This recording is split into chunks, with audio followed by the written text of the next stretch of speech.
It's Wednesday at 5 p.m. Eastern, so you know what that means. It's time for another episode of presented by Endless Events, the show where you get to ask the icons of the events and anything. So you might be wondering, how do you get to ask questions? All you have to do is use the question panel on the right of GoToWebinar to submit your questions. Or you can hop on Twitter to submit your questions with the hashtag EventIcons. We'll be answering your questions live during the entire show. Before we get started, the more people we have watching, the better conversation we can have. So please help share hashtag EventIcons on Twitter and Facebook. Just tell your friends to watch at www.event-icons.com. Now, without any further delay, this is hashtag EventIcons with your hosts, Will Curran of Endless Events, Laura Lopez of Social Tables, and Brant Kruger of Event Technology Consulting. Oh yeah, welcome back everybody. We are so excited to have you here. We have an amazing episode.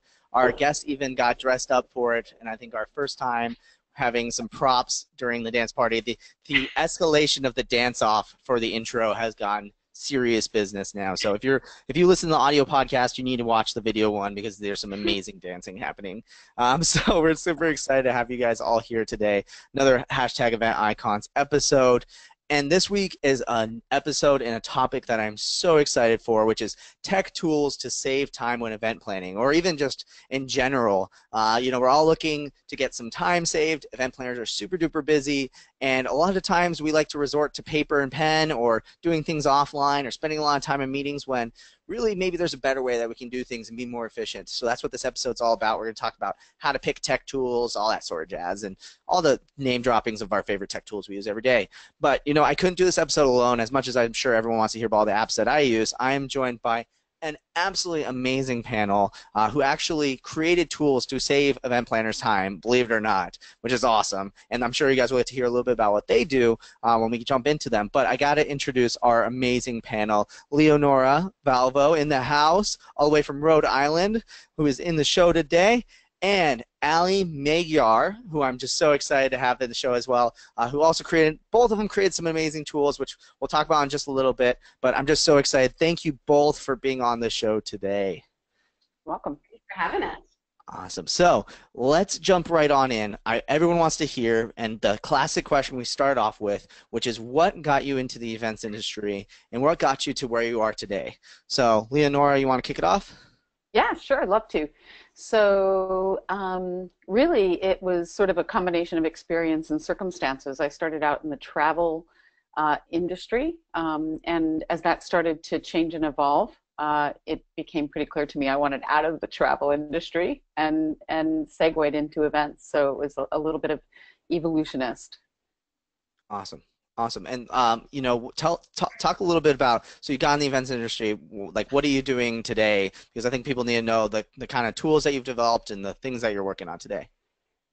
Yeah, so today and initially, so I'm probably one of the oldest people in event tech. So I founded eTouches, and at that time, it was really trying to solve the problem that we still see today a little bit, which is how do we create event tools that make event planners' job easier, faster, more global, all of those things. And that was a really long time ago. So founded eTouches, grew that company. I now have Swoogo launched in the market.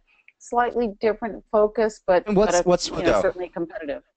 So Swoogo is an awesome, very responsive event marketing tool. So website through registration, beautiful, UI, UX combined with really sophisticated functionality for planners. Awesome. I love it. I love it. Well, I think everyone's going to be very, very interested to hear from you what sort of tools you're using as well to save time. So thank you again for being on the show. And just so obviously you've been in the events industry, like you said, you're a veteran. You've seen some battles here and there. Really quickly before I totally forget, what would you be doing if you weren't in the events industry? Would you go back to travel, or would you be doing something like crazy different? I'd be racing cars. Ooh, like Formula One, NASCAR. I don't know, probably closer to Formula One. Definitely not NASCAR. Have some turns in it, right? Yeah, absolutely. I love it. I love it. Awesome. Well, when you do eventually do that, can I come and race with you? Because I love racing cars too. I did that. I brought my car onto Lime Rock Raceway last Friday. It was amazing. No way. Yeah. Okay, cool. And then just so for all the people who are probably geeking out as much as I am, or people that aren't and don't care, what would you say is like your go-to like car that you'd love to drive, or a dream car that you'd love to drive on the track? Yeah, anything in the Porsche family. I have a 911 996, but there are some hotter cars than mine. Oh, that's awesome. Well, I think a lot of people are like, that's my dream car. Like, come on. Like, can I have your 911 and you can take whatever car you want? Pretty cool. Awesome, awesome. Well, thank you again for being on the show, but we gotta kick it over to Allie. Allie, you had to give the story. You know, what got you in the events industry and what got you to founding Hubb? Well, you guys just teed it up perfectly. I didn't even know, Leonora, that we shared the fascination of cars. So very cool. I actually was a street racer back in high school. Get out. Ended up doing all of the Universal Studios Fast and Furious premieres here locally in the Northwest. So I did all the cars, and I had my own crew, and I decided to start throwing car shows when I was 18. So I threw my very first car show and then decided I wanted to keep doing that. So nights and weekends outside of my day job, I grew from 1 show to 4 shows to 10 shows around the country. So I really cut my teeth on being a trade show producer. And then my friends on the weekend, we'd all pile on the planes, and we had break dancers and DJs and judges and models. Oh, cool. We would go out and do these events for, you know, anywhere from 5,000 to 20,000 people. And I sort of fell into it because I was a street racer. Awesome. Amazing. Very cool. Wow. Yeah. That is crazy. We couldn't have planned that transition better, by the way. Okay, so then what got you into event tech and, you know, basically working on saving people time? Yeah, so I went from car shows to then corporate meeting management. So I ended up in the agency world, and I owned an agency, and I planned and managed some of the world's largest technology conferences. And so I did that for about 10 years. And through that process, I had a love-hate relationship with spreadsheets and email, wanted to throw my computer against the wall every time I was managing my content, so my speakers and my sessions. And so I like to tell the story about how I finally was having dinner the night before a big show, and I got the phone call, the dreaded phone call from the business owner that said, hey, I just changed everything. I'm going to send you over 9 million emails, and I need you to reorganize it all and then reprint everything before 6 a.m. Okay, great, thanks. I'm going to go to bed. So I ran down to Microsoft's campus, locked myself in their room, started resorting my spreadsheets, and then finally at like 2 o'clock in the morning, started to finally print on the printers. All the printers kept breaking. So I'm running between floors, pulling out the pieces of the copier, ink everywhere, and I was like, screw it. There has got to be a better way for us to manage this process. And that's actually how Hubb was born, was sort of out of my own pain points and my own need for technology tools to help me get out from underneath the deluge of information and market my events better. So that's how Hubb came to be, and I transitioned into bringing Hubb to market, and now have a passion for helping meeting planner identify how to simplify their processes and how to use event tech to really not only help them internally, but help them externally market their events as well. Cool. So if someone's looking at Hubb, what sort of like features or like tasks would they be using Hubb to do? Sure. A lot of people, when they manage their speakers and their sessions, they call themselves stalkers or babysitters, depending on what type of event they're managing. So, you know, Hubb manages everything from your call for speakers or call for sessions, topics process, to grading and voting and collaborating with teams, to then your speakers having a portal to upload everything. So it's a lot about business process improvement when it comes to your speakers and sessions, and then harnessing that power and being able to market more efficiently in advance of your event as well. That's awesome. Oh my gosh. Okay, cool. So it's like the go-to tool for that. Awesome. Okay, so do you think you would be going back to street racing then if you hadn't fallen into events? Or what would you be doing instead? You know, I think I would be owning a bed and breakfast in Maui, cooking for people every single morning and watching the sunsets every night. I think that would be my dream. Well, we're going to go race some cars, and then we're going to come and stay in your bed and breakfast because that sounds amazing. I think like all event planners and event professionals right now are just hearing that and being like, I really need one of those weekends right now. Can you please make it happen? So, Oh, amazing, amazing, awesome. Wow, it's so cool to have both of you guys here, and I know everyone's really excited to jump into us because tools and tech tools and everything like that are, some of the things that people just love to talk about. So we want to start before we even dive into tools, though, I want to talk a little bit about Timesinks and things that take event planners a long time to do, and things that we either personally have done that took us a lot of time, or things that we see that get used up a lot of time. So what sort of Timesinks do you see event planners falling into? Whether it's running around trying to print things, or maybe it's just a simple task that can be totally automated. Leonora, do you want to kick it off? Sure, yeah. So I think it's getting better in terms of event planners using technologies, but I think a few things I observe are still maybe not quite where they should be from a process efficiency point of view. First of all, at Swoogo, everything we do, every way that we manage our own business is through technology. Everything's in the cloud. And we look for products that actually talk to each other. So, as few times as we can touch a piece of information as possible. So that's something I haven't, that's sort of just starting to evolve in events. And so I think one time sync is breaking the flow, right? So I use a technology for this, and then I use an Excel spreadsheet for that, and then we're using some binders for this, and then we're using technology for this next piece. And so there's all this sort of broken stuff in between, and that's partially, I think, a time issue for event people, event planners. We sometimes, we can get into that syndrome. I don't really have time to evaluate the products that are available, so I'll just do what I'm doing because that's faster. And it may be once, but it's not 3 times or 4 times, right? So kind of getting ahead of that and saying, okay, what should that ecosystem look like, and how can I manage all of the different components in a way where my data is flowing the way it should between the things that I'm using out to the data exhaust, so that I can then, do the right reporting and analytics. I mean, people still are they're post-event, they're running reports, they're normalizing and aggregating data manually, they're trying to figure out whether they can tie this piece to that piece because they didn't charge their vendors with figuring that part out and making sure all the data is flowing properly. So I think that's a huge time suck that's completely avoidable for event planners. My theory is event planners are awesome, smart people, and they should be spending every minute of their time on things that technology can't do. Yeah. Oh, that's amazing. I think what you said about the integrations is just so important because, like you said, ultimately, it might be faster once, but it's definitely not faster 5 or 6 times later. But I think a lot of times when people are looking at tech tools specifically, that's one thing I always warn when people are like, evaluating CRMs or task management softwares or project management softwares. I say the first page I usually go to is I look at obviously their website, but then I scroll to the bottom, or I'm looking for an integrations tab to see what tools that I'm already using integrate with it. And if I find that it integrates with everything I'm already using, then it's like, yeah, I don't have to enter that person's contact information from my CRM into my accounting software, into my quote building software, into my et cetera, and just saves time massively. So I love that completely.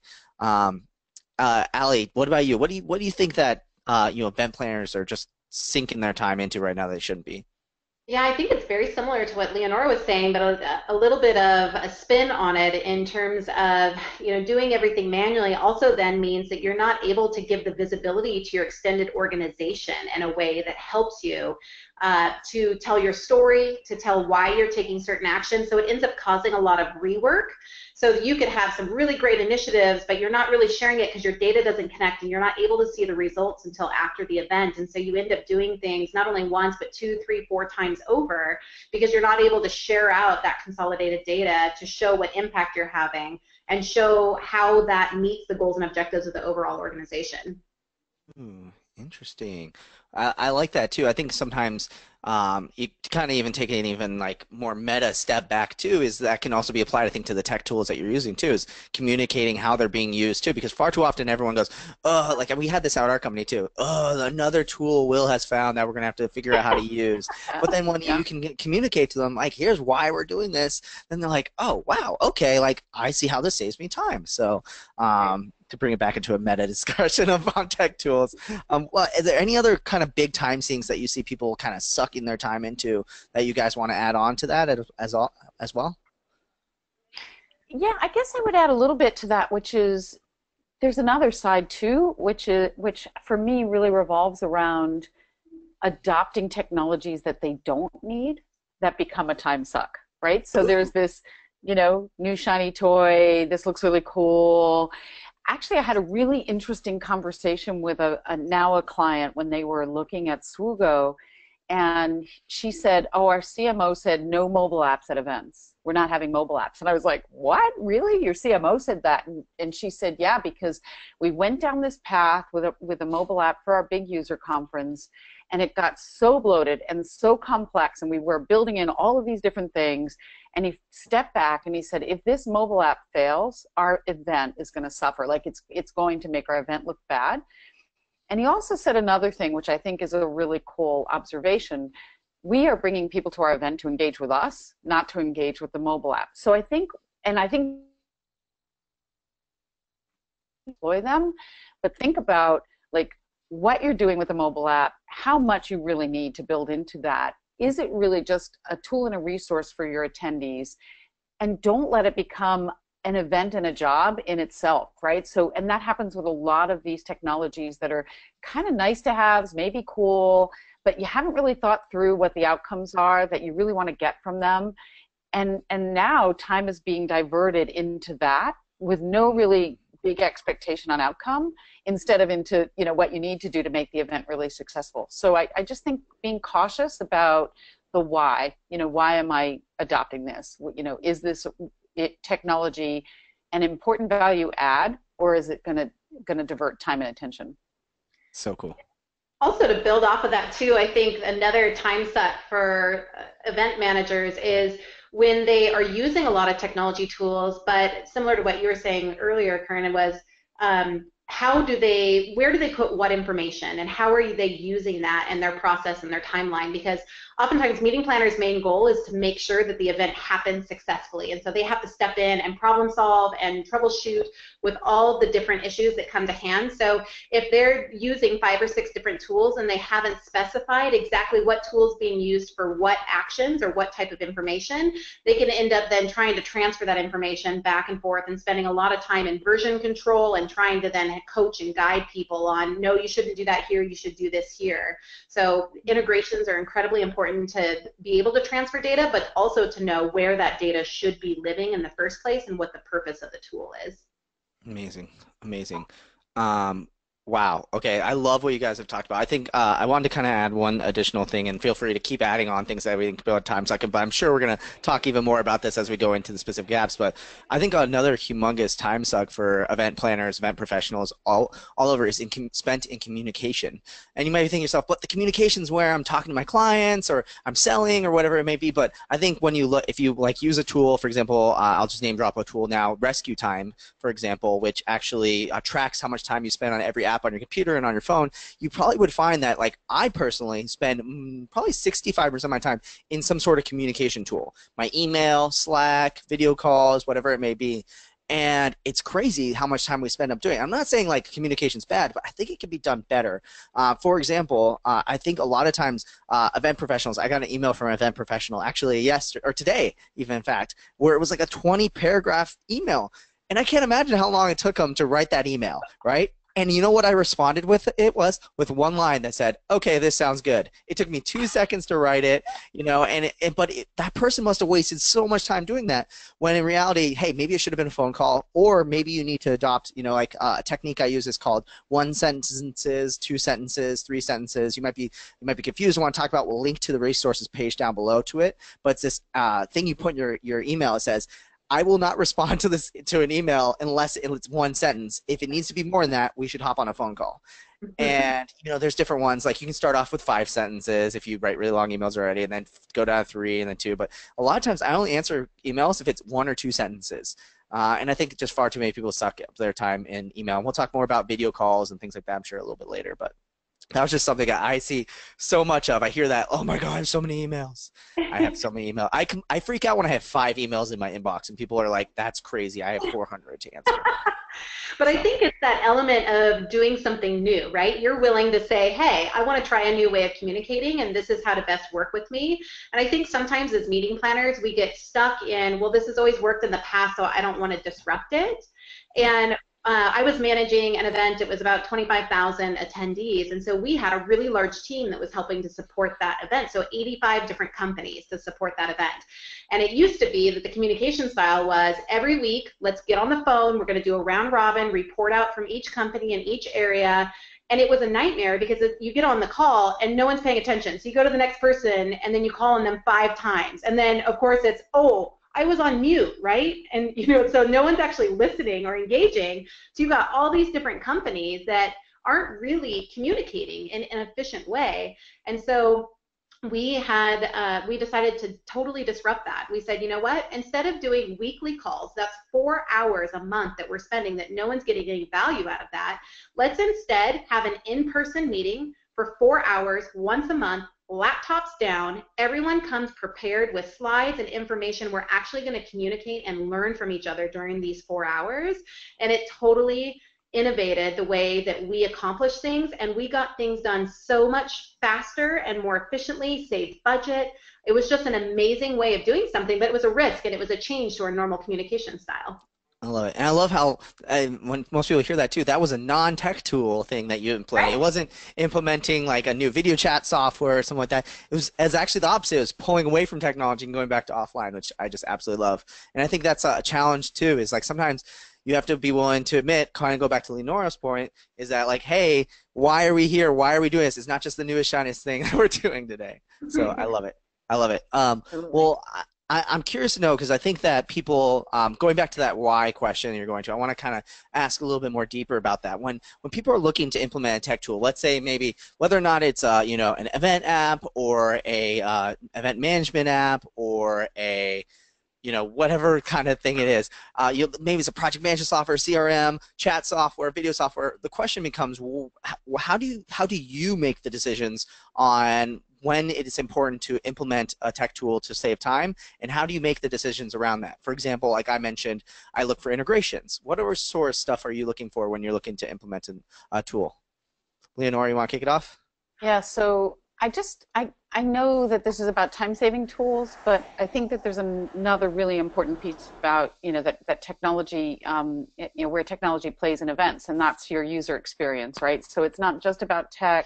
I mean, not just about saving time. It's about, and maybe this in a way is saving time, right? So if you can use marketing tools that help you to get your numbers in, then maybe that's really saving you time. So maybe it, you know, it kind of falls into that category.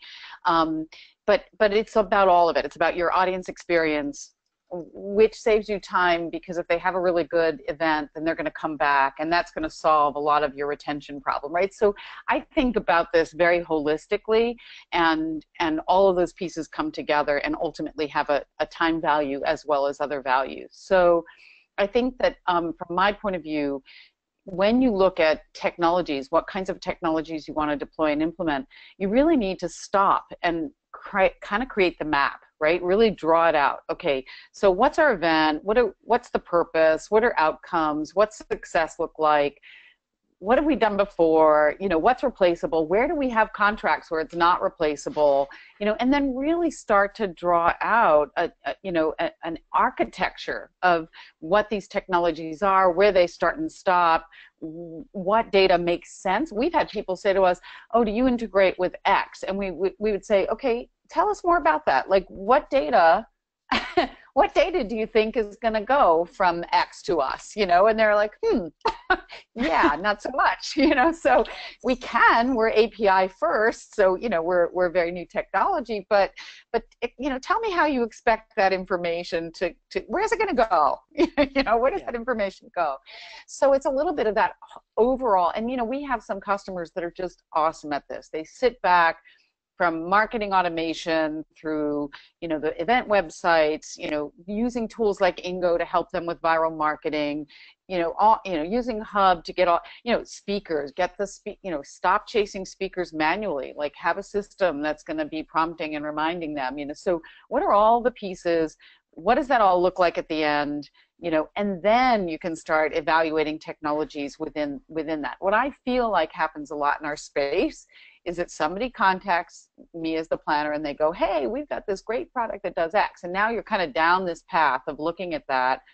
You know, it's kind of like you know, do you hire people without thinking about their task, their role, what your budget is, you know, whether you can afford them? You know, you don't, right? So technology is the same as hiring people. You know, you just have to really think about those components.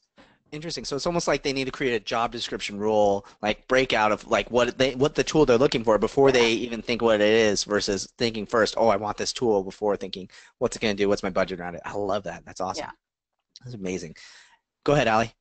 Yeah, I think in addition to the things that you guys have mentioned too, there's two things that we look at with our team also, which is what efficiencies are there to gain, because a lot of us have smaller teams and we need to get more done with smaller teams. And so really looking across, what are we doing manually that is sucking up a lot of time, and is there reporting that we're doing, and is there, like, how does that all go together, and how many hours are we spending on something?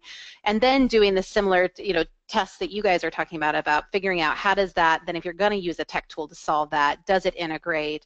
How do you get that data to flow? But I think a lot of things for meeting planners is all about efficiencies. And so you really want to be focusing on, where is my time stuck? So the apps you were just mentioning earlier, Will, about being able to monitor where you're spending your time and where you're actually doing things. Most meeting planners are shocked when they get to the end of the day and they're like, I just spent 12 hours on email? What? Like, how did that day go by so fast? So I think by getting some data points and really learning where you're spending those manual processes.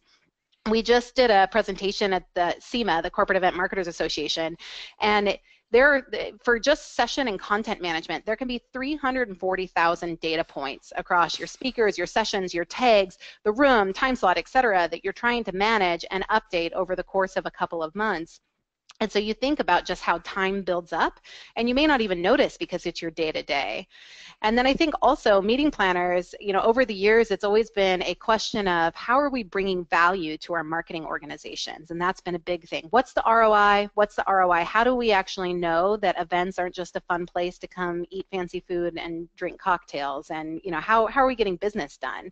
And so I think the other thing that I always look at too is, what data do I need to show the ROI to my event, so I can actually show how this event is transforming our business? So we look at open holes and gaps so that we have the information then to be able to take up to our leadership to show that the event was successful, the process was successful, and that we're actually accomplishing the goals and objectives we've set forward. You know, there's something else that occurs to me, which is sort of interesting. So because we have sort of revolutionized, you know, the pricing model at Swoogo, we're not seeing this so much at Swoogo, but I certainly saw it in my past life, and you know, with most of the registration technologies in the market today. And I think, Allie, you guys probably see this to a good degree as well. So it's not just, does my technology integrate with each other? You know, if you talk to a customer who's using an enterprise software that, or you know, an existing software that, say, for example, charges by reg, you talk to that customer and they'll say, oh, we're using this product for registration where you know, people are paying for the event, and then we're using this product for registration where people aren't paying for the event because we don't pay anything for that. And you know, and so they're breaking their data, not only their data, but their time and energy, even within that one piece, that one, you know, slice within the ecosystem. So, and I find it fascinating that all these years later, people are still doing that. And, you know, I certainly see it, you know, because you may know Hubb and Swoogo are partners. We have an integration. We see a lot of sort of customers working across both platforms. But in Hubb as well, we'll have a customer who will say, oh, we're going to use Hubb for this event, but not for this event. It's like, but, you know, you've got all this history and speaker flow and, you know, session flow and information in this one place. Why wouldn't you use these technologies across your event portfolio? Yeah, absolutely, absolutely. And the choice to sometimes use a software and not use a software is very interesting too. I was going to bring up a really good point too. The decision to implement a tech tool is also really important to know you want to use that tech tool when you know it exists too. You know, sometimes I like to call myself the app obsessed. So I'm on product hunt, for example, knowing everything that's coming out always, you know, and to be honest, some of the tools I've used I didn't know existed or what they were called. And I think one of the hardest parts that I find is that understanding what is that word that's used to describe this. For example, let's use the most recent example of something I was looking for. We were looking at outsourcing the people who chat on our website. So, for example, you go on our website and you're looking to, a little box pops up. And right now, it's one of our employees who says, "Hey, I'd love to, help you in any sort of way. Let me know." One of our problems as we've gotten busier and scaling is sometimes we're not always available to answer those questions. So, how can we have a fallback? Just someone who can say, "I'm there to answer. Let me at least make sure I have your contact information, and we'll get back to you." And so what would you describe that person as, right? Like, first thing you might think of is like outsourced customer support maybe, but then when you look that up, it's a lot of people who are looking to do like ticketed customer support. And we're looking for someone who could be on live chat. And so I spent probably a good hour testing different names in Google, saying like live chat outsource support tech, and eventually I found out the industry that does that calls themselves something completely different. I don't even remember what it was because we decided not to do it anyways, but it was like a very subset of that. But sometimes, like, for example, knowing the kind of tool, like, for example, knowing that HubSpot, a lot of people have heard of HubSpot, but they don't know that category of email, emails, social media, things like that, is called marketing automation tools. And if you know it's called that, instead of just saying, "Oh, I'm going to search for HubSpot and that's the only thing I can use," you can look marketing automation tools and see like top 10 marketing automation tools and see there's competitors out there and there might be better tools out there as well. So that's my one tip, random up, is when you're choosing a tech tool, try to figure out that there is something out there. So if you feel pain, sometimes just try to figure out if there's something out there that exists that can do what you do. Oh, another great example is cash flow projections. We used to have this massive spreadsheet in our company that projected our cash flow. And we wanted to know at the end of every week where would we end in cash flow, because we're, very at the time when we were growing, we had to know like, hey, if we have a big deposit coming in or whatnot, it looks like we used to just in a spreadsheet. And Jesus, like, talk about data management. If one cell broke, the entire spreadsheet broke, and we had to go back and find that one cell that would broke. And oh my gosh, it was like a nightmare, right? And so I was like, man, we should make a tool. And that's the one thing I hear a lot too, is maybe we'll have our IT department make it or something like that. Until eventually, like, I was talking to someone seriously about making this tool, and they said, have you Googled to see if it? And I was like, oh, I always do Google. Why didn't I Google? And then found out it's called cash flow projections that integrates with like Xero accounting software, and it already existed, and there was an amazing tool for it already. And now I use Float to do that. So. That build it, buy it decision is a fascinating one to me. I cringe when people say, "Oh, we're just gonna write it." It's like, no, you don't really understand. Like, there's so many bigger problems. And that's funny you talk about cash flow, because I recently discovered this product called Profitwell, and I am so obsessed with this product. And Allie, for you guys, it'd be cool too.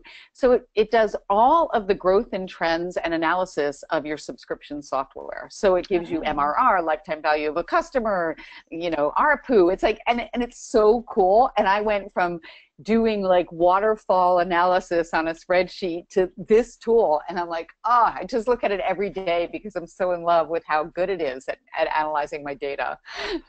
I love it. Well, here I am taking lots of notes. I just wrote down both of those to go back in as soon as I'm done with this. Right. And I never thought, like, again, you never think that there's a tool out there. There's a tool out there for almost everything. There's an app for that, right? And by the way, Will, just talk a little bit, because you seem to have a lot of experience with this. The other thing is, I feel like people don't ask their own social networks enough. Like, not kind of the general, group messaging, but if you're going to go to a local restaurant, you want an idea, like, who's been to a good Mexican restaurant, you ask on your social networks. But it's interesting to me how little that seems to happen with meeting and event people, where they go, okay, let's just ask our friends, let's ask the people that we know and we're connected with on LinkedIn or Facebook or Twitter or whatever. And I think people should do that more, because it is hard. When you're a startup, you could be the very best product in the market, but it takes a lot of time, energy, and money to get your brand in front of people, because as we just pointed out, there's so much software out there. There's so much technology. Yeah, I think you hit the nail on the head. Like, people know, like, my network knows that I'm the app guy, so I get all the time, I get a message every day. Like, I just got one, I think, right before we got on the show. Hey, what's your favorite CRM? What's your favorite project management software? What are you using to do stand-up meetings in Slack? Like those sort of things. And I obviously I rattle them off like super crazy, and because I already did the research. And I bet you know someone who's like this, but you have to definitely reach out. You wouldn't, and be wary though. Sometimes I always say be wary, because there's always that person who's super passionate about a tool. I won't name the marketing automation tool, but it's not the easiest to work with. It's horribly designed, and I know a friend who absolutely loves it. And every time someone's like, "Hey, what's your favorite marketing automation tool?" he goes and like sells it super hardcore. Like, you have to use this. Is the greatest thing ever. Yeah. But then then you realize like he's very like advocate. So I tell people all the time like, "Hey, HubSpot's not for everybody. I use HubSpot. It might not be for you." But take a look at it. Let me know what you think. But always be wary of that one person who will sell you on the Mexican restaurant. That's definitely going to make you feel sick afterwards. Well, yeah, you don't want just one. You never want just one. You need a few. You need a few recommendations. Exactly. I wanted to kind of jump in. We obviously talked a lot about what we can do to save time, but what do you think are other reasons why people should be implementing tech tools into their portfolios to start utilizing them? Allie, you want to kick it off? Yeah. Well, I think, events ultimately are successful by having adoption and having people there. So I think the other thing that's really beneficial by using tech tools is your speed to market. So I'll use content as an example. So MPI published a study that said 2/3 of people register and pay to attend an event after they see the sessions and the speakers. And so when I was managing an event, it was always the most important thing to get that content out there as soon as possible so that we could actually see that spike in registrations and make sure that we were going to meet our goal, because otherwise we had a lot of adjustment to do in budget and experience and all the rest of it. So I think one of the major benefits in terms of using technology tools is how are you using the right technology tools to be faster to market with the information that's compelling to your audience to have them either engage or register to attend your event. Ooh, I like it. To actually sell tickets, like the thing that we're here to do, and 10 more butts and seats. I love it. Leonora, what about you? Yeah, I guess I would say, kind of bolting right on to the top of that is that I don't think you can afford to put a user experience in front of your audience that is lesser than they would expect. I think audience expectations have really changed in terms of what technologies can do. Mm-hmm. So for example, in Swoogo, we're connected to Google APIs for language. So yeah, a lot of products are multilingual, but if you're in Canada, your event should come up in French if that person's laptop or phone is set to French, right? So they're expecting that. They should be able to start typing their address in and have the address fill in. And a lot of event technologies are pretty dated now, and they don't provide that user experience that your audience expects. And I think it's really important. It's not just on that end. It's like, do you use RFID mats so people don't have to wait at the door while you're trying to scan them in? How are you making the user experience flow the way? I think it's going to be an increasingly demanding audience in terms of how they expect things to work. And you really need to be thinking about that if you're going to keep your event successful. And I think building on top of that too, Leonora, just this last week when I was at SEMA, the main hot topic was the attendee experience journey. How are we creating individualized experiences for every single attendee that's coming? So by utilizing tech tools and especially by utilizing integrations, you think about an attendee getting the best value out of a dedicated set of 3 or 5 days on site at an event. And if that person could walk up to some digital signage and interact with a chatbot that they just say, I want to attend a session on marketing, what session should I attend? It's able to pull through that information, and then it's like, do you want to add it to your calendar? Yes, okay, it's going to go right to your registration, and then it's added to your calendar. That took someone 10 seconds to be able to ask a question, hit a button, have it be on their calendar. And you think about the needs that we have as meeting planners for efficiency. Well, every single attendee has the same need, and when they're on site for a dedicated amount of time, as meeting planners, that's one of our jobs, is to figure out how to get the most value for them in an individual experiential way that they leave saying, I can never not attend this event because I accomplished so much while I was here. So I think that's another added benefit as you start to look at technology and integrations of tools, is that experiential design that really helps to achieve the attendee goals.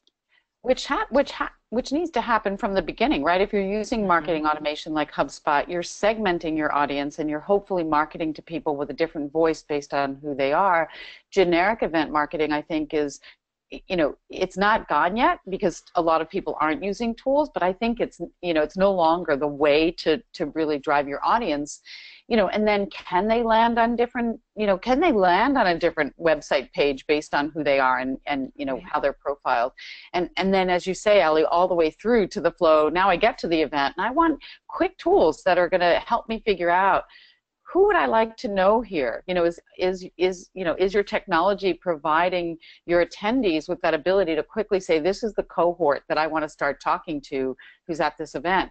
Can I find the right session by hitting a button and knowing, oh, these are the, because people, I don't know what you guys think, but if I'm a typical attendee, I don't pay any attention until I'm walking in the door of the event. And then I'm like, oh shit, who's here? Who do I know who's here? What sessions do I want to go to? Where's the registration desk? Am I even at the right venue? I'm like, am I even in the right city? Exactly. Like, oh wow, who am I? Where am I? What am I doing here? I love it. I love it. Yeah, I think one important thing to note is a lot of people are thinking, they're hearing this and going, wow, that sounds so cool. That sounds like the future. No, that's like today. The segmentation, the ability to use marketing bots to do this stuff to save time, it's all today. So remember that. So I want to kind of jump in, and we talked about like people being aware of tools, and I think just awareness is half the problem. People don't know tools are available to do this. So I want to kind of go through, what are your favorite like good tech tools that you recommend for different parts of the planning agency? And they could be non-event related stuff too, or actually we'll get into that a little bit later, but maybe more so related to event planning. So when you guys are seeing events planned, what sort of tech tools are you seeing be used? Obviously your own as well, so we definitely want to give a plug for those, but anything else that you kind of see, like maybe for after the event, before, etc. So one quick tool that I was going to recommend, I'm going to pick from my big massive list of tools I have on here. So I'll start with inspiration and getting ideas, and then I'll let you guys kind of go from there. But a lot of times us as event planners, we're trying to read articles, we're trying to watch podcasts like this one, and there's so much information coming in, and a lot of times we don't have time to digest it when we want to, right? Someone sends us an article that says, here's the top 10 trends for furniture and events, and you're like, oh, I want to read this, but you don't want to interrupt your workflow, right, and move on. So you might be looking through your RSS reader. For example, I use Feedly to manage. I plug all my blogs in there, and I can just scroll through and have it all curated for me. But a lot of times I'm like, I don't have time to read this 2,000-word, 5,000-word article, and I want to come back to it. But I don't want to like leave a tab open because it's going to slow down my computer, and I don't want to like just create a massive book list. So I use an awesome tool called Get Pocket, which automatically saves it actually for offline, so you can read it on the airplane or on the bathroom, whatever you want to do. I like to read in the bathroom. That's an awesome tool, by the way. And yeah, definitely check out Get Pocket. It's a really cool. You save it on a computer, it integrates things like Feedly or like Facebook, and you just hit Add to Pocket, saves it offline, and it also makes it a lot easier to read too. I think I might be going blind now, but it makes the fonts a little bit bigger, spaced out, and cleaner. Gets rid of all the ads and everything like that. Awesome tool. So that's a tool I recommend for planners when you're working on getting inspiration and your daily process to save you time. So, all right, Leonora, what about you? What sort of tech tools are you seeing that you recommend for different parts of the planning process? Yeah, so can I talk about one that's a little bit sort of planning related, but really cool that I only recently learned about? So If This Then That, do you know that tool? So it's so cool. So the idea is that it says, it has your calendar, it knows you've got an offsite meeting, and it says, if it's raining, remind me to bring an umbrella. It's like so cool. I just love that. And it takes a little work at the front end to kind of set up what your if this then that items are, but really cool as a reminder. I think to second that real quick. Another great tool for those who are interested in that same concept is Zapier, and Zapier integrates with a lot of business tools. So, for example, you could say, if someone submits a form on my website, put them in my CRM, then send them into Slack, then to do this, and you can do some like really multi-layered things for sure. So check out Zapier if you're interested in that automation too. So, sorry, I just didn't mean to interrupt. Sure, no. So Zapier is actually a platform as a service, right? Just like Build.io. So we're on Build.io platform, and I tell you, in my previous life, we tried to do direct integrations with everything. We did them, but there are differences in, you know, in sort of the agent stage of the software. People change their APIs without telling you. Like, there's all this stuff that makes that, you know, a pretty high expense, overhead expense for the company. And there's, as we're pointing out, there's so many different tools you can be integrated with. So at Swoogo, we kind of made the decision we're going to integrate with certain things that we think are really strategic and we have to do directly. So within our Event Tech Tribe partnership, we're integrated with all of those things: Glisser, Hubb, TRC. Those are direct integrations. We have Salesforce.com and HubSpot, but everything else pretty much goes through the Built.io platform, which is like Zapier, and that is just such a great new paradigm in how to get, you know, tools connected. So I agree with you on that 100%. Awesome. Other things I've seen, one of the ones that I've been really excited about, and they're continuing to evolve, is Ingo. So I personally, I would not run an event without applying it. And the idea of Ingo is advocate marketing, right? So if I'm going to your event, you've kind of loaded some keywords that identify what the event's about. And when I go to register, I have the option of registering with my social sign-on, and then it will serve up to me the people in my network who it thinks I might want to say, hey, send a message, hey, I'm going to this event, you might want to go to this event. I can pick and choose and say, don't send it to this person, send it to this person. But then I'm advocating directly to people within my social network, not doing a, you know, sort of spaghetti on the wall approach where it's just a message on my wall or whatever, because that doesn't work. I have so many people that I'm connected to who would, you know, go to some events and it's relevant to them, but other events I go to not necessarily. Like, I'm very tapped into the startup world and, you know, do a lot of stuff on mentoring and entrepreneurship. You know, but if I go to IMEX, those people aren't going to care about that event, right? It's other people. So it's really cool for that purpose. That's one that I really like. And of course, you know, we've done a lot of work creating the Event Tech Tribe around products that we think are really important: Glisser, Hubb, Swoogo, TRC, things that we really think add incredible value and make a lot of sense to have really tight integrations with. Awesome. I love it. So many. I was like trying to keep up with all the ones there at the end too. So I love it. I love it. Allie, what about you? What sort of tools have you seen planners can use in their planning process? You know, one of the tools that I found really helpful was anything that can make things visual for me, because, you know, when you're looking at a lot of data and a lot of information throughout the day, visual can sometimes be the best way of managing things. So similar to what we were talking about earlier of sort of tracking your time on email or other technology apps, we run a lot on like the Microsoft Office 365. We use Outlook for email. We use SharePoint for storing documents, that type of thing. And so Microsoft Planner has been a huge time savings for us. And it's basically just a project management software that is super easy to use, and it's very visual, that's built on top of Office. So if you're already using Office, it's a product that's already in there for you to be able to use. And then it syncs with everything that you're using across the Office suite. So for us, we have a lot of external teams that end up coming in and collaborating, and I can look across a single team member's plate and have a visual view of how they're doing, any overdue tasks, what's still upcoming, and then it links to every single document and conversation that we've been having. So that's been a great tool for us. That's awesome. That's really cool. And for people who aren't on Microsoft, I guess Eventuosity is a really cool tool for people to check out. It's really at the planning stage, right? It's all of the elements of actually, it's kind of project management for events, you know, specifically. And that's a tool we've seen that we think, you know, has some really interesting, really interesting ways of helping planners sort of save time, not do so much with binders and spreadsheets, and really manage, you know, the project of the event. Awesome. I was going to recommend another cool tool. You know, a lot of times, like, I'm not a big fan of a lot of the heavy project management software, so it takes me a while to get in, look through the project, look at all the tools. I want something like super lightweight. So someone out there that has a lot of stuff going on that just needs to remember things. I use Todoist, which is like a super lightweight to-do software. And what's cool is my favorite integration to get to inbox zero, talking about so many emails, is there's a little widget in your email where you can click on an email and say, add to Todoist, and it turns the email into a task, so you can assign it later, archive that email, and then come back to it later once a task. But super duper lightweight. So for those who are not wanting to go down project management software, totally recommend that as well.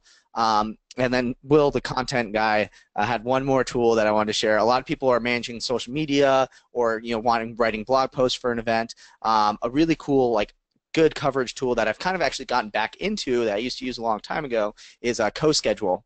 And if you're using Buffer or Hootsuite or Edgar to manage your social media, this has that built in as well. So not only is it an editorial calendar where you can manage tasks about writers and when blog posts are going, but you can say, hey, send out all these tweets a day after the blog post publishes, a week after, a month after, and it's really, really cool and helpful. So if you are doing any sort of content marketing for your personal business or for the event, highly recommend CoSchedule.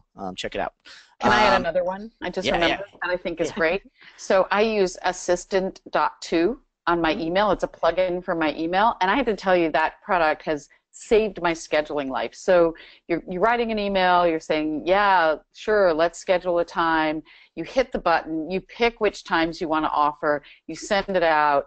The person gets the email, they click on the time slot they want, and your meeting is scheduled. It's a little bit different from like a Calendly or that kind of thing where you're really kind of sharing your whole calendar and you have openings, because for me, I know there are slots where I don't want to particularly have that call or meeting, and so when so many people when they see it, they go, "What is that tool? I really like that tool." So it's Assistant.to is a great thing to check out. I love Assistant.to. Yeah, I love super cool app. And I think like you said, it gives you a little bit more control versus, hey, here's all my open slots, period. Because you don't want to have that hard discussion with that client about budget at 9 a.m. when you really don't want to. Exactly. And by the way, they've improved it now because you can add other people's emails. It used to be you could only send it to one person, and now you can add other people. So it's not just one person who can schedule the meeting, which is really cool. That's very cool. Very cool. All right, so we kind of dived into a little bit about tech tools in general, about like what you use in your everyday. So I'm going to skip that question we got from the audience, and instead I want to talk about a question that I really had that no one really talks about, which is sometimes you adopt a tool and it's you think it's working, or you're really excited about it. You got like that, oh yeah, I just put my monthly payment in for the first month. You set it all up, and you get into it, and oh my God, it's horrible. When do you realize it's time for you to scrap a tool and say, let's find another one, or to say, let's go back to the basics? What sort of warning signs do you look for? At that moment. I'm a big believer in fail fast. Like, don't get married to it because you bought it or because you installed it. If the UI is bad, the user interface, and you're really struggling with it, it's probably not a good tool. It's just not really going to work. Now, it depends a little bit on how complex the technology is that you bought, and you need to make sure that you've given yourself enough time to really learn it and be trained on it and understand it. But if it's really just like, I hate this every day, like tech tools are meant to make your life better. If you're going on that tool and you're going, I freaking hate this, you shouldn't be using it. Like, you have to find a way out. Absolutely. I love it. Allie, what about you? Yeah, I think similar to what Leonora was saying, I think definitely though with meeting planners, when you're switching from very manual processes to technology, I would say also make sure in addition to the UI that you've got the right support team in place with their customer success team. So do they have online resources, like Zendesk, that you can go and search for yourself and try to find the answer? Because sometimes it can feel like this just isn't working, I just don't even want to try to figure it out, but it's just because you haven't looked in the right place and you haven't used the technology before. So I think definitely allowing yourself some time and space to be able to adopt a technology tool when it's not right in the heat of the moment that you need it, because a lot of times meeting planners go, oh crap, I need this today and it has to be done, and so they do something but they have 5 seconds to figure it out and they haven't really looked at how it should be laid out, or maybe they didn't do the process correctly because they're skipping 5 steps. Not that I've ever done that. No, not me. So I think it's really important to make sure when you're buying the software to make sure you understand what kind of support you have, because originally why I built Hubb was because I didn't want to be up at 2 o'clock in the morning and having to contact a development team to make a change, because I knew that most of the time when I was doing things it was 2 o'clock in the morning. So I wanted to build a tool where people had the ability to make changes for themselves and to build a scalable support platform like Zendesk so that they could also find the answers at any point of the day and time that they needed it right in the heat of the moment. I love that. I love that. Another quick tip too on my end, a lot of softwares give you a 30-day trial. Sometimes they're nice and give you like a 60-day trial. Sometimes you if it's a really efficient tool, you'll have 15 days to figure it out. One of my favorite things to do is first poke around the website, make sure it's something you want to do, and then when you're ready to implement that tool, sign up for the trial and try to set all of it up and get really 100% into it and utilizing it so you can use it for like a whole week. So when we decided to go back to using CoSchedule and Measure editorial calendar, we decided we're going to use the trial to really test it out. I think far too often people sign up for the trial, they kind of just wait around, they come back and then poke in it a couple times, then they decide, oh, I'm going to pay for it, now I'm going to implement it. But then by then you're already paying for it. Like, I don't want to pay for a tool until I'm like, this is what we're using, this is what we're going to absolutely use, and everything like that.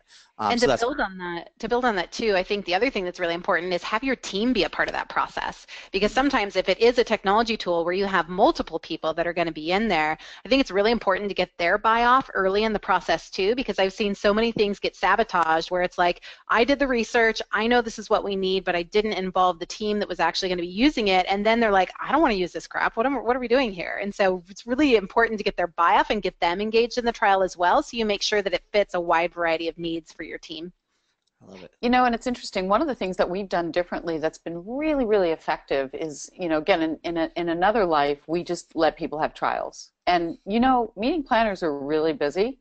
So the reality is, if you just say, yeah, we'll open your trial, 15 days, 30 days, I don't care how many days you give people, they're going to look at it like 3 days before or the day that their trial is running out.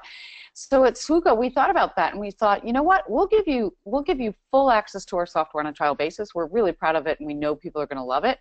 But you have to do the hour of training with our customer support people before you get your trial. And you know, our theory is if you cannot like commit an hour of your time to learn our software, your trial is going to be meaningless, and there's no way you're ever going to really understand it or learn it or probably even do it, you know. So we find that that works really, really well, because now you've spent the hour, you've learned the software, and now you're off and running, building your events in our system. By the time people sign on with us, they're ready to just have their events go live. Love it. I love it. Amazing. And I think that customer support element, I mean, the greatest softwares that are really invested in getting people to adopt their software are like, hey, let's hop on a call, let's talk before you use our software. So that's awesome. Awesome. Well, we only have a little bit of time left, and I am totally, I love this topic so much, I'm making us go over on time, so I apologize. So we're going to try to knock these last two questions out efficiently, because I know how busy both of you are. So let's start with, what's your one tip, if you could pick anything, one tip for event planners today, whether it's tech related or not, what would be your one tip that you would give event planners? Allie, you want to kick us off? Oh, wow. One tip. Only one tip. Only one tip. You might allow a second tip. You know, I think the one tip for meeting planners, and this has been a lesson that I've learned over the years, because I've been in the meetings industry almost 19 years this next month, so it's crazy. Congrats. I know, thanks. I think the one thing that I've learned is don't do things the way that you've always done it and expect different results. And I think it is so important for us to create some space to try something new. Not to try everything new all at one time, because I know we're all type A's and just want to just go do it all, but to actually take time and space and say, I'm going to change this one thing and I'm going to try this new thing, and to allow ourselves to fail a little bit and to explore what is possible when we do get out of our rut and do get out of the it's always worked this way, it's going to continue to work this way, because we can have results that we never even dreamed of having. So I think that would be my one tip. Awesome. Okay, I would say I probably beat you on time in the industry, but I don't want to say by how much, because that'll give away my age. Only like a couple months. Yeah, just a little bit. Well, 25. I would say be strategic, be hungry to learn, and I agree with Allie, you know, try stuff. You know, the events are like plays without a dress rehearsal, right? So everybody's afraid to try things because, you know, if it fails, that's it, it's done, right? It's highly perishable. But I would say be strategic, you know, be a guerrilla about learning new things, and don't be afraid to try stuff. I love it. I think I'm going to steal that term of a play without a dress rehearsal. That's fantastic. Yeah, I was thinking so too. Amazing, amazing. All right, and we're going to go into our last question. So I know we've talked a lot about apps and cool tech tools and things like that. We can still continue to talk about tech tools, because I can literally talk about this all day. But what if you had to pick a couple resources, you know, whether it's books, blogs, websites, you know, your guys' websites, what sort of resources do you have that you want to share with the audience? You know, for example, do you have a favorite book that you've recently read or anything like that? I just heard a speaker this week, and it was at the SEMA conference again, and they had some really great content there, but it was Amy Blankson, and she has a book that just came out that was about the future of happiness. And even though we're talking about tech today and all the amazing things that it does for us, I think as meeting planners, we know what it feels like to be tied to tech 24/7. And so her entire presentation was about how to monitor and improve our own happiness by controlling technology instead of having technology control us. And so it was just a really powerful message. So I would strongly, I haven't read the book yet, I only saw the presentation, but I am reading the book this weekend while I'm laying by the pool in Las Vegas. It's like my husband goes, "You want to read a book?" I'm like, it was that good. Awesome. So. I love it. Yeah, I mean, it's so broad, but I'd say I generally, I try to stay really up on some of the, sort of current business stuff. Inc., Fast Company magazine. There's a lot of stuff in there that really applies to any business professional, any career person, technology, how you do things, general sort of business topics. So I think those two are really good resources. Awesome, awesome. And I know you guys were mentioning these earlier as well. You guys wanted to mention McSweeney's too. One of my favorites. It's not really event related. It's a little political, but it's very, very cool. Can you explain to people who don't know? I actually donate money to that one. Awesome, awesome. And then, Allie, I know you were also talking about Event Tech Tribe too, correct? Yeah, well, I think a lot of what we talked about today was around companies that are agile and believe in that API economy and the integrations and the power of all the data. So we've talked a little bit about our partnerships between our companies, but the Event Tech Tribe is a group of companies that sort of goes beyond just an integrated set of tools, but really believes in powering meeting planners with integrated data and the ROI information and how tools can work together to achieve all those business goals. So I think it's a great resource and a great example for how powerful things can be as we start to look to leverage integration and customer success teams that are believing in the same things. I'm sorry, I don't want to trip over you, but Allie is being, she's going a little, she's being a little understated. I mean, it's like extreme commitment at senior levels. We're, Monday, 3 presidents of companies in the Event Tech Tribe will be together pitching a customer because the customer has been open-minded enough to say, okay,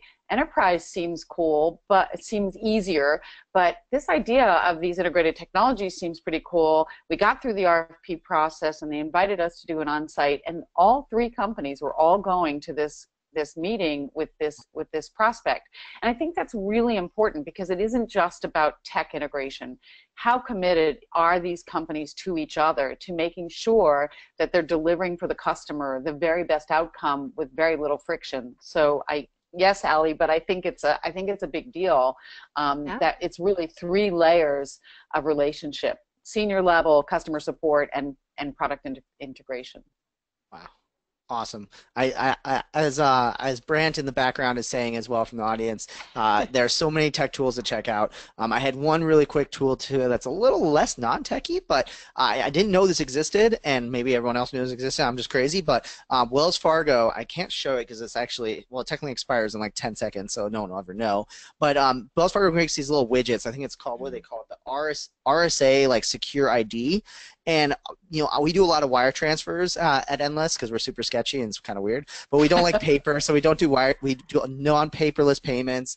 We keep things fast, and like we want to pay our vendors immediately. And in the past, if you wanted to do a wire transfer, you had to walk into the branch, do a wire transfer, sign some paperwork, give them all this information. Well, it would be cool if you could just do that online and not have to do credit card fees and things like that. If you're looking to pay someone really fast, check out and see if your bank has one of these, like an RSA. They looks like this thing. I'm covering up it has basically on here a unique generating code that expires every like 10 seconds or so. And so whenever you're doing a wire transfer, it verifies your identity, that you actually physically have this second form of authentication on you.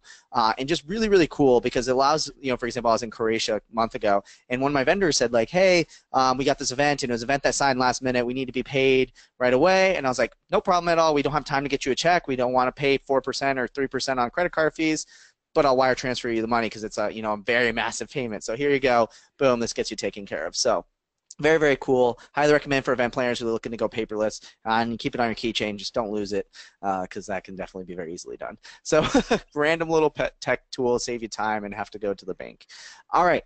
Awesome. Well, I've been very bad and gone over in time. I'm a horrible host. So I want to wrap up this week's episode. It's just absolutely amazing. Seriously, so many tools. I'm looking at the list of all the tools that we mentioned, and there's just so many to share. So a big thank you to Allie and Leonora for both being here. We are just so excited to have both of you here talking about tech tools, and I know I'm going to be busy doing some research after this as well as everyone here. So thank you again to both of you for being on the show. Thank you. All right, so well, we got to get out of here because I've gone over time and I got to wrap up this show right away. So we'll catch you guys all next week. Get that hat ready, get those sunglasses ready because we got another outro and some music to play. We'll see you guys all next week.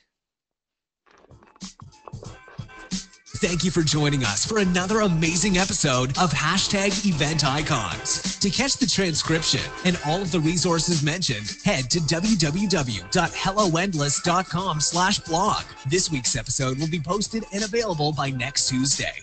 Also, let us know what you thought about this week's episode. Share your biggest takeaway and join the Twitter conversation sponsored by Alex Plaxon and Little Bird Told Media. Just tag your post with #Event Icons. We'd love to hear from you. Thank you again for joining us. We'll see you next Wednesday at 5 p.m. Eastern, right here on #Event Icons.